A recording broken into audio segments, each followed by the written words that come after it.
ভারতের তামিলনাড়ুতে থালাপতি বিজয়ের রাজনৈতিক সমাবেশে পদদলিত হয়ে মৃতের সংখ্যা বেড়ে ৩৯ জনে পৌঁছেছে। নিহতদের মধ্যে ৯ জন শিশুও রয়েছে। এ অবস্থায় অনেকের মনে প্রশ্ন, কিভাবে ঘটল এমন ভয়াবহ পদদলন? জানা যায়, বিজয়ের রাজনৈতিক দল তামিলাগা ভেট্রি কাজাগাম এই জনসমাবেশের আয়োজন করেছিল। সমাবেশ শুরুর কথা ছিল স্থানীয় সময় বিকেল ৩টায়, কিন্তু বিজয় পৌঁছান সন্ধ্যা ৭:৩০টায়। এর মধ্যে কয়েক হাজার মানুষ প্রচণ্ড গরমে ঘন্টার পর ঘন্টা অপেক্ষা করছিলেন। দীর্ঘ অপেক্ষায় ক্লান্ত ভিড়ের মধ্যে তখন খাবার ও পানির পর্যাপ্ত ব্যবস্থা ছিল না।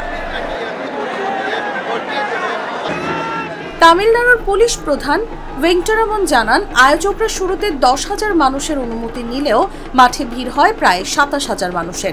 এত বড় সমাগম সামলানোর মতো পরিকাঠামো বা ব্যবস্থাপনা ছিল না। নিরাপত্তায় মোতায়েন ছিল মাত্র ৫০০ পুলিশ।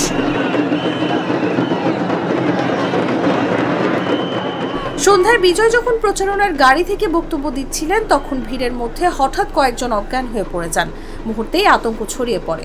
ধাক্কাধাক্কির মধ্যে অনেকে মাটিতে পড়ে গিয়ে পদদলিত হন। বিজয় তখন বক্তব্য থামিয়ে নিজ হাতে বোতলের পানি ছুড়ে দেন অসুস্থদের দিকে এবং পুলিশকে সাহায্যের আহ্বান জানান।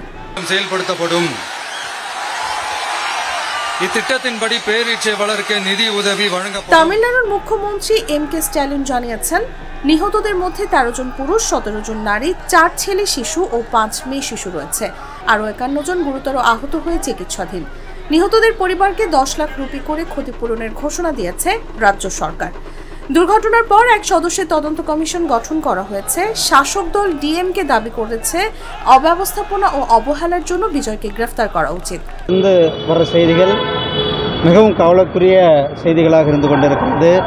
নিজের সামাজিক যোগাযোগ মাধ্যমে গভীর শোক প্রকাশ করেছেন অভিনেতা থেকে রাজনীতিবিদ বনে যাওয়া বিজয়।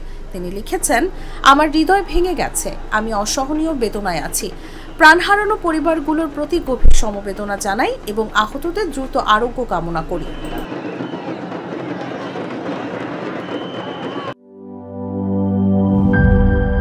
সাধারণ গ্যাস স্টোভ বদলে আমি এনেছি আরএফএল গ্যাস স্টোভ। এর সাইন্টিফিক নজল ও ব্রাস বার্নার ক্যাপ সমানভাবে তাপ ছড়িয়ে রান্না করে দ্রুত।